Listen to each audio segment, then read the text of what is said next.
Hello everyone, the Alphas here and welcome back to my channel. If you're looking at this video and you saw my last video, you know it's probably been a while. It's been a few months. You may be asking, okay, where is this man gone? What's going on? Why isn't he posting as much, right? And a few different things. Main thing is that I do have a job now. A more or less full-time job where I work 40 to 50 hours a week. Not that that's really that much of an excuse, but the main thing also is dealing with injury, and mainly the stress of that, more so than the actual injury itself. I'm not going to go in depth, but my injuries are multi-layered, and I've learned a lot about injury. When one muscle is really, really injured, you can't just attack the most sensitive nerves and muscle groups. It's like with back arthritis. There's a man, I want to learn who he is. He's a pretty young guy, 25, maybe 30. And he talked about how you can actually cure back arthritis. I'm going off on a little tangent, I know. And he said, growing up, people, whether it was weightlifting or sports, people would always tell him, or even just hard labor, well, your back injury is something you can't avoid. Just like this sensitive part of your body, you just gotta kind of like work around it and try to avoid injury as much as possible. He thought that didn't sound right, and he ended up injuring his back by pushing too hard in the gym. And then he learned you can cure spinal arthritis. It just takes time. And how you cure it is you strengthen the damaged muscle around them over time through flexing and stretching and light exercise over time. It can take years, but you strengthen those muscles around it, and when the muscles around it are strengthened, the more injured, affected, inflamed area can heal more, can relax more, and you could target more and more and more. And then once the muscle around the bone is strong and sturdy, the bone itself will start to heal, and it won't keep doing this, it'll relax. And it's that same way with the other injuries I have. But I won't go into that. But other things as well. I've been navigating through the life and a little bit of relationship I've been engaging in, and just daily problems. But I'm at a place now where I know that I can work my job, I can take care of my injury, I can manage the other relationships that I have, and I can produce content, which arguably is the most important part of all of that. But my body is the vehicle, and I need to manage my stress or else I'll burn out. Over time. It could take months, but I can burn out.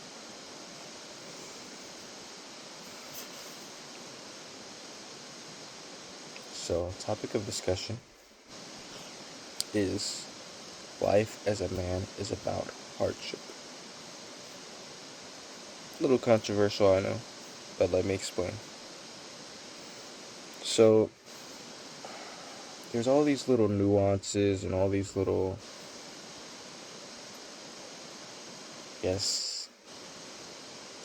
lack of understanding of what masculinity is and what stoicism is. For the longest time, I thought masculinity and stoicism was just putting on a front, putting on a form, acting stronger than you actually are, keeping all your emotions bottled up inside of you, numbing the pain, the anger, the sadness that you feel, and just looking cool. That's not what masculinity is, nor is that what stoicism actually is. That's a misunderstanding of what it actually is. What it is logical thinking and problem solving. and having a mentality to where you don't let the stress and the problems of life control you. That's what it is in simple terms. But it's essentially a mindset. So, that's what masculinity is, right? In order for a man to be more masculine, he needs to, you could say, feed his masculine essence or his innate natural masculine energy more and more. And feeds that through going through life with the mindset of, you could say, stoicism, problem solving, thinking, being logical in your thinking rather than emotional and reactive. I would argue that being emotional and reactive in your thinking is the feminine. It's femininity. Masculinity is the opposite. Now, you could say they're two sides of the same coin. They intertwine, they interweave, they interconnect. They perfectly contrast and complement each other. This is why in a regular straight relationship, the man is usually the more masculine one. He's the leader, and the woman is usually more feminine. She's okay with being followed. But you can argue in any relationship, whether it's straight, homosexual, whatever kind of relationship you can think of, there's always going to be one who's more masculine, one who's more feminine. And there's always going to be, even if it's like more ambiguous or more like a gray area, typically the more masculine someone is, the more feminine partner they tend to attract, and vice versa. You know that phrase opposites attract? That is like almost absolutely true. Or even if a man seems more masculine on the outside, but deep down he's more sensitive, you may attract a woman who's more feminine on the outside, but deep down she's a little bit more masculine. I'm not going to say toxic and controlling, because it's not necessarily a bad thing for a woman to be more masculine. It's just how she uses that masculinity when she engages in relationships that can be very toxic and controlling.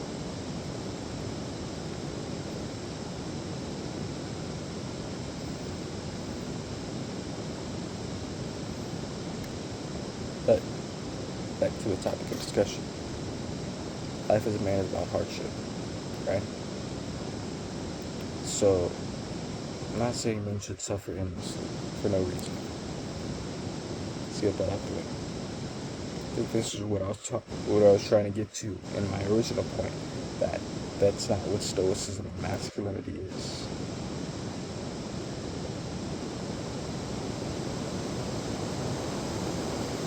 True masculinity is not just suffering endlessly for no reason. It's using your suffering strategically in a logical way. And women can use their suffering strategically in a feminine way. But that's probably a topic for another day. But men throughout time have always been the problem solvers, the critical thinkers, the ones to build, the ones to initiate, the ones to engage and wrestle with the problems, to solve the problems, to make it easier on the next man, the next generation, and primarily women and children. That sounds controversial. Look at all throughout society. Look at modern society. This is gonna hurt some feelings probably, but it is what it is. We always look to men to bear the stress, to bear the problem, to bear the responsibility. Even if nowadays men are invisible, men are, excuse my French, shitted on, talked down on, disrespected, unappreciated. Even though men's names are just dragged throughout the night.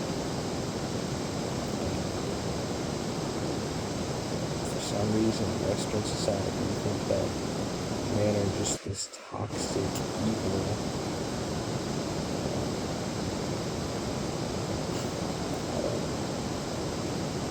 that they're just the problem and they need to be stopped or something like this.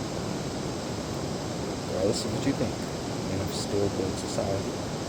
Men have still always been the ones to gather together and think critically, think logically about building the laws of a society, the infrastructure, the roads, the buildings, the systems, the jobs, the economies, the governments, all the way to the trash and sewage systems. You've always been the ones that are innovative and creative and thought about how to fix problems and make things easier, like vehicles, for example. Not that women cannot do that or are unable to do that, but the outliers do not discredit the majority or the generalization. Right? Let's be honest, we always look to men to bear the problems, to take care of the stress, to bear the burden, to bear the load. I'm not saying that's a bad thing. In fact, I'm saying that is men's natural masculine imperative to want to do that and to desire to do that and to be happy to do that. We need purpose. We need a reason to be around. Men don't feel like there's a reason to be around.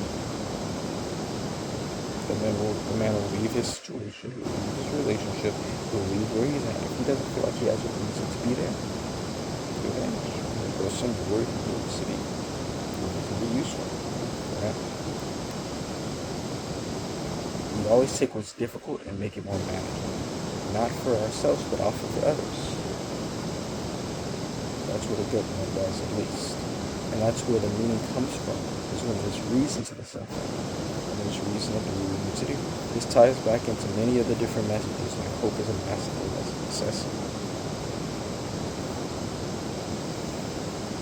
Hope matters, purpose matters, there has to be something on the other side, there has to be something that you're building towards. Without that, hardship is just going to feel hollow, it's going to feel empty, it's going to feel pointless, you're going to be like, why am I doing this? When you have something to fight for, something to strive towards, something to look forward to, something to build towards, something to expect in the future, something to expect in the result of what you're putting energy into, hardship becomes different. The pain, the anger, the sadness becomes fuel. This is how you use it productively, where you're not just angrily swinging against the air.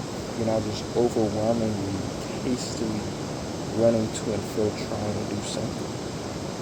You're strategically focused on doing what needs to be done.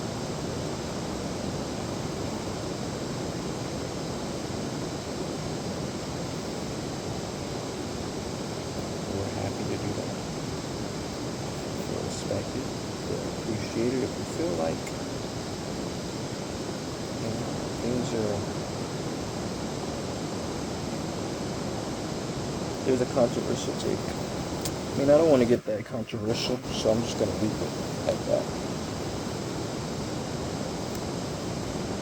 But I have absolutely no problem with this, and I don't mean to make this like a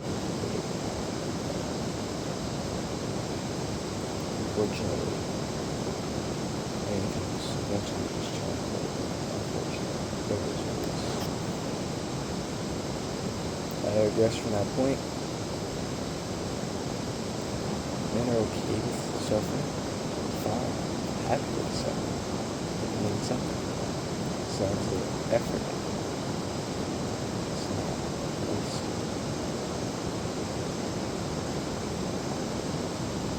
What makes man great? It's not how comfortable he is. You see a comfortable man,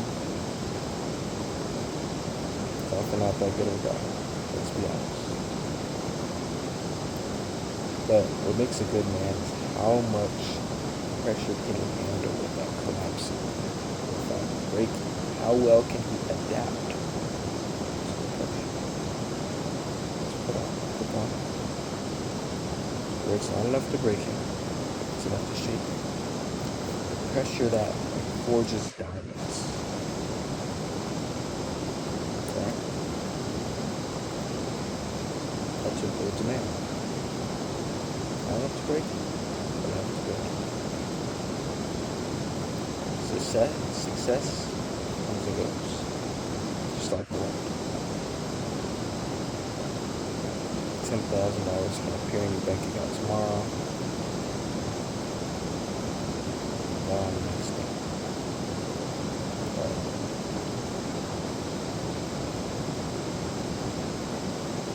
Almost everything. The number in your bank account will change drastically. Temporary pleasures come and go. You know? It's like me with video games. I was an avid video gamer for 10 years of my life. 18 to 18, I played video games. Every weekend, just about, at least most weekends, hours a day. Much as I wanted to. But when I turned 18, life started hitting. I had to put the game down and give the game to a friend. Pressures come and go. Success come and go. Even if your goals are going to change over time. There's one thing that does stick the system. It's your ability to face what is directly in front of you.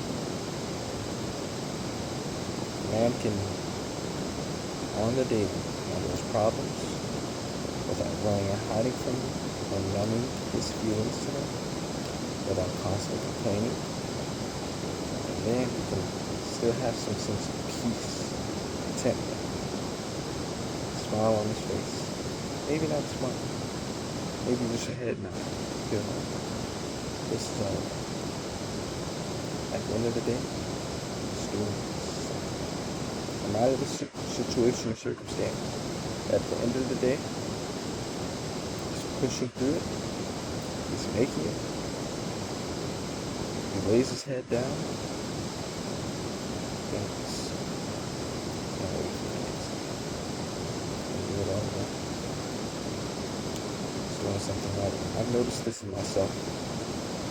When life is too hard, I feel overwhelmed, stressed out. Now that can be good. That hardship can definitely build it and molded me into the man I am now. Without doing hard labor, without tearing my muscles, pushing too hard at the gym, without what's happened to me in my personal life, without the economic stress, without the problems of trying to be a man and make something out of myself in this society that does what it does. I'm not even gonna go there, but in this society, it's like there's not really much of like a pathway for men. There used to always be like a rite of passage, if you will. Kind of repeating some of the things that Andrew Tate says, but go with some societies. Say thousands of years ago, you're a hunter, you're a warrior. 12-year-old boy, you learn how to hunt. You become a man. You get the respect, you get the recognition in your society. In 1900s America, you grow up, you learn how to work,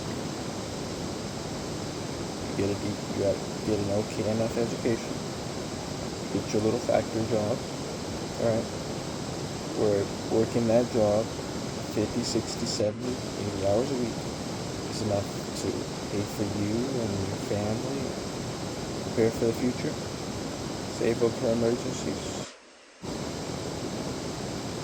You know? You get the honor, you get the respect, you get the admonition of your society. And this society is hard because we don't have that certainty. You put yourself $100,000 in debt for a degree that in 5 years will be absolutely worthless. And no matter what education level you get, unless you're like a doctorate and like being a lawyer or a high level engineer or something like that, if you don't have experience, it's hard to get a job nowadays. And it just is what it is. So a lot of men have to find their way. And doing that is helping. Pushing through pain, struggle is definitely helping. But I'd be lying if I said I've learned a lot of bad habits. I'm still learning a lot of times I was thinking I was just going to give up. I'd be lying if I said there was not a few of those. Yeah. And I don't mind doing that kind of hardship. I've done it before. I've done it consistently. Anywhere I'm 12 to 16 hours a day, I'm doing some kind of work. I'm mentally and physically exerting myself, putting energy into something for income. But when life feels a little too hard, I feel overwhelmed mentally. And it's easy for me to, at the end of the day, just say screw it. It'll be a bad habit. Do my little bit, then the next day I'll get up and work again. It's easy to do that when you feel like there's no hope for the future. You feel like there's nothing to like look forward to. I feel like I'm just gonna be stuck here for months. I've been there. Well, I look at my future and I say, man, I'm probably gonna be stuck in this situation for 6 months. And I'm like, well, I have a good hour, 2 hours at the end of the day. I could try to build a business. I could try to be more on top of myself tomorrow. I could do that. But it's probably not gonna help me right now. Because I got all this other stuff I gotta take care of. You know? And it is what it is. I understand how it feels.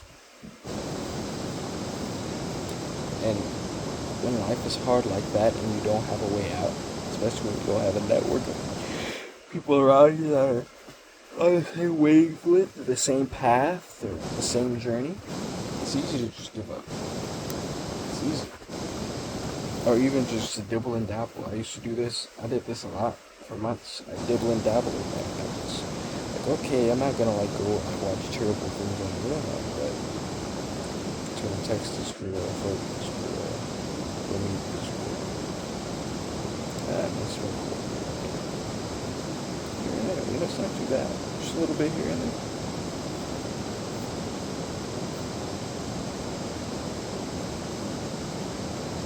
Well, I'm not doing like the worst of worst. I'm like,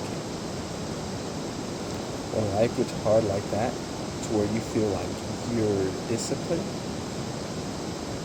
Charlie Morgan talks about this. He talks about the different levels of rest and the different levels of work. You should definitely look at that video after this one.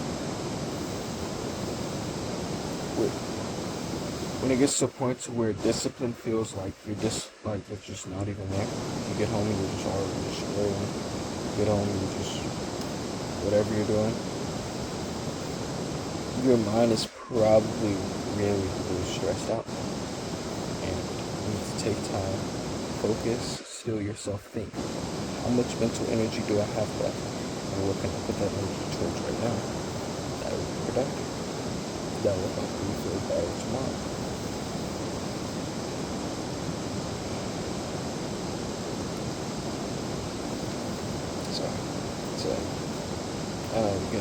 I'm not even gonna name the topics. Just know it's really annoying.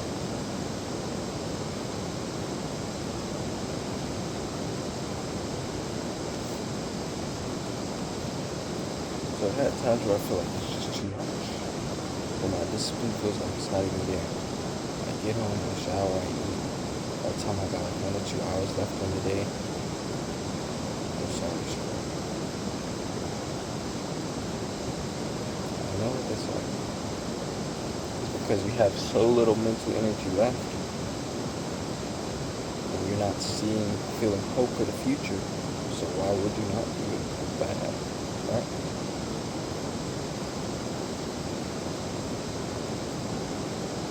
When life is hard like that, it's usually too much for most people.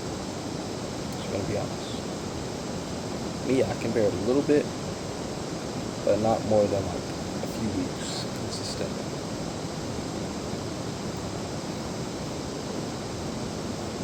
When life's too easy, I think recently life arguably may have been too easy. Not exactly, because I've been dealing with a lot of it. So, but I've had more time. Only working 40 to 50 hours a week, which isn't a whole lot if you get used to it. Well, there's obstacles I'm facing when it comes to my injury that make it hard for me to really focus on my injury. But other than that, life has been somewhat relatively easy. And because, say, when I have my 2 days a week off, if it's too easy, and I'm not having goals, and I'm not having a decent amount of pressure that will keep me sharp, I could go to really bad habits.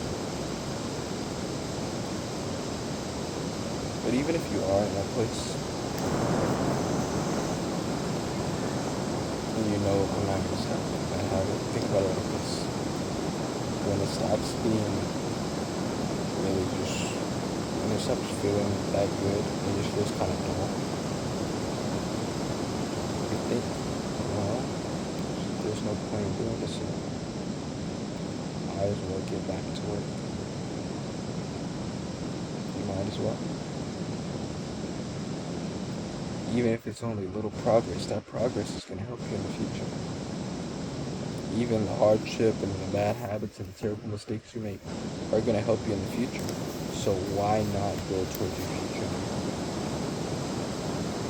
Even if it's a year from now, where you see some progress. Why not? Especially if you don't want to you don't want to get, I'm halfway to 30 from 18 to 24. Halfway to 30. I don't want to get to 30 and be like, man, I just gave up. No, never want to be like that. So make the progress that you can. But life as a man is about hardship. So the more hardship you can bear, the better quality of man will be. If you can find that balance, you don't have to be in perfect circumstance. You can be dealing with injury, you can be dealing with financial pressure, you can be working your 40 to 50 hour a week job or 60, 70 hour a week job. And I've been there for months on and I know what it's like. 80 hours a week, I know what it's like. But you don't have to be in a perfect circumstance. You can be content. I have days now where I work on 50-hour weeks, get home, I take care of my little errands for the day, and then I just meditate. Focus on my breathing for a few minutes, stop, I think, and look at some educational content, and for my future. I may not be recording, I may be brainstorming ideas, coming up with prompts, typing.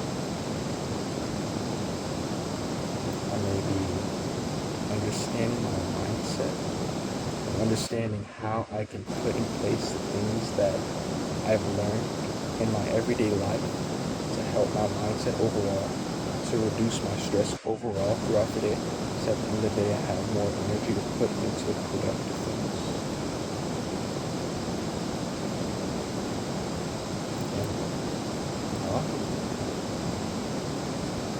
At the point where, like, you know, it feels like a cycle,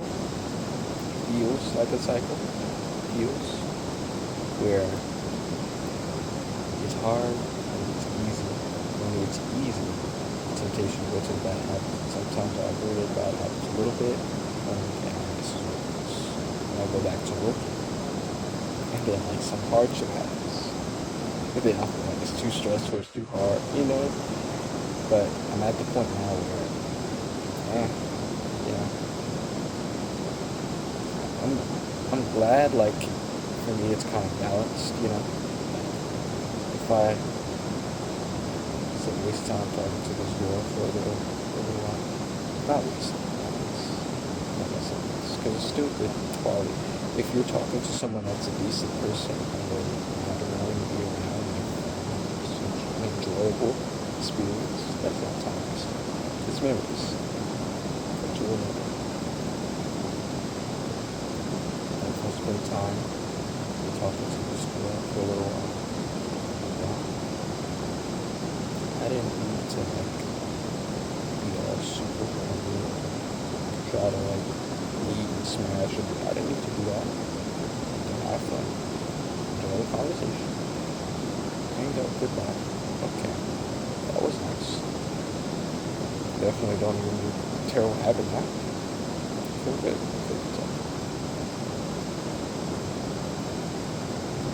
What can I do now? Well, I'm loaded. My body digests food. It can be hard for me to stretch certain parts of my body. Took a power nap. Woke up around a few hours later. I do feel a little tired, but I do have some mental energy. I'm thinking about this part about life as a man is about hardship. I'll do it. Yeah, my body may hurt while I'm sitting up there. And all that. The pain will pass. How much hardship can you bear consistently on a day-to-day basis? Smile through it at the end of the day. Be content. Be content. At the end of the day, meditate. You can journal if you want. You can read over your journal of many, many things you've already written. You can think, okay, what do I need to do tomorrow? Relax. Let your mind still. Focus on the goal you have the next day. Sleep, wake up, that goes on your mind. Think of something else. Focus. Get ready for the day. Push forward.